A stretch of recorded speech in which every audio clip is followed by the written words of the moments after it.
Bonjour à tous. On va faire un petit JT et on va faire un petit peu le point sur comment se sent l'effectif de l'Olympique de Marseille depuis qu'on les a quittés lors du match à Brest pour la première d'Habib Bey avec cette défaite 2-0 de l'Olympique de Marseille à Francis Leblay. On va faire un petit peu le point sur comment l'OM a préparé et comment l'OM prépare cet Olympico de dimanche contre Lyon au Vélodrome, comment se passe le stage à Marbella de toute la semaine et depuis que l'OM est parti dimanche dernier après la défaite à Brest vers Marbella et dont l'OM est revenu hier après-midi et est actuellement sur Marseille pour finir de préparer ce match contre Lyon. Et notamment, on va réagir à la réaction aux propos de Pascal Olmeta, l'ancien gardien de l'Olympique de Marseille qui participe très souvent à des matchs caritatifs en faveur de l'Olympique de Marseille,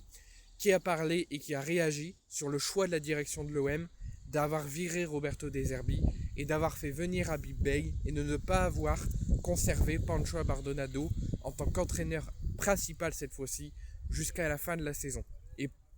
Et sur le choix d'avoir choisi Habib Bey et de ne pas avoir conservé Pancho. Concernant l'état du groupe, l'état de l'Olympique de Marseille depuis Brest et depuis leur départ vers Marbella et leur retour à Marseille hier après-midi. J'entends parler que l'OM est dans une phase intense, que l'OM est dans une phase de travail intense, dans une phase de récupération du match de Brest et dans un match préparatif très important, et que l'OM veut garder secret leur manière de préparation. Pourquoi je vous dis ça? Parce que généralement, les entraînements de l'Olympique de Marseille sont souvent à la vue des supporters, sont souvent à la vue des médias, sont souvent à la vue des journalistes, sont souvent à la vue des chaînes télé. Là, l'OM, pendant toute une semaine, a fait savoir qu'il ne voulait personne à Marbella, qu'aucun journaliste ne devait se déplacer à Marbella pendant toute cette semaine où l'OM sera en stage et qu'ils pourront retrouver les joueurs, filmer les joueurs, donner des infos aux supporters, prendre des infos seulement jeudi après-midi, donc hier après-midi, à leur retour sur Marseille au centre d'entraînement et avant la conférence de presse d'Habib Bey qui aura lieu demain. C'était vraiment une semaine où l'OM a considéré cette défaite comme grave, qu'il faut rectifier tout de suite les choses et dont l'OM devra se préparer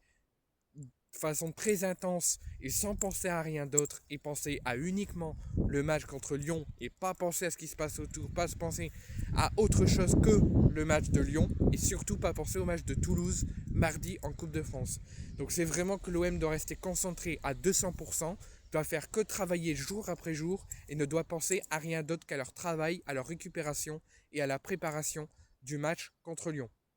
C'est vraiment secret.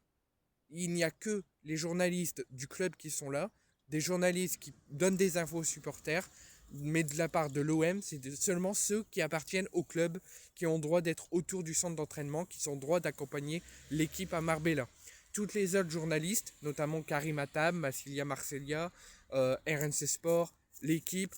tous ces journalistes-là ont l'interdiction d'être avec l'OM à Marbella. Ils n'auront droit d'être là seulement au retour des joueurs qui est déjà fait hier après-midi sur Marseille. Ils ont pleinement l'interdiction. Et pour surveiller tout ça, si jamais quelques journalistes va contre l'interdiction et n'informe personne et ne donne aucune info, mais se déplace à Marbella pour rentrer dans le centre d'entraînement et prendre des photos, des vidéos et prendre des infos de comment l'OM se prépare, tout ça sur toute la semaine, l'OM a mis en place de leur départ dimanche jusqu'à leur retour hier après-midi sur Marseille, d'un drone 24 heures sur 24, 7 jours sur 7, jour et nuit, qui passe tout autour du centre d'entraînement et de Marbella pour surveiller qu'il n'y a aucune personne extérieure ou aucun journaliste qui va contre l'interdiction et qui essaie de filmer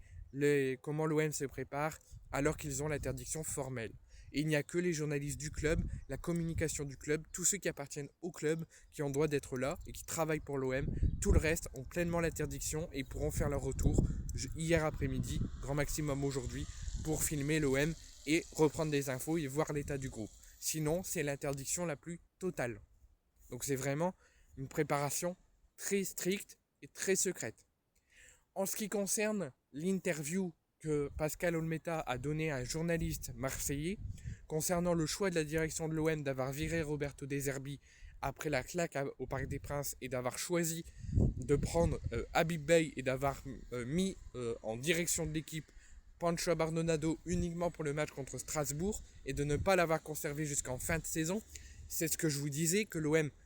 a été trop vite, et ça ne date pas d'aujourd'hui. L'OM va toujours trop vite au niveau des coachs et trop instable au niveau des coachs. Ils n'arrivent pas à les garder, ils n'arrivent pas à faire et à gérer, à faire une gestion correcte sur ce sujet-là, puisque Pascal Olmeta aurait aimé que si l'OM a choisi et a pris la décision de virer De Zerbi, ils auraient dû, jusqu'au terme de la saison, pour préparer ces 2 mois d'été et cette intersaison et la saison prochaine, avec un projet, avec un système, quelque chose en place, et en choisissant un nouveau coach sur le long terme, sur toute une saison. Et voir au bout de 15, 20, 25 journées, voir ce qu'il fait, si on le conserve ou si on le prolonge ou si on le conserve pas. C'est comme moi je vous disais, l'OM, environ des Zerbi, n'aurait pas dû choisir Habib Beye, n'aurait pas dû choisir un entraîneur tout de suite signé, avec un contrat signé en tant qu'entraîneur principal. Ils auraient dû conserver Pancho Bardonado au moins jusqu'à la fin de la saison.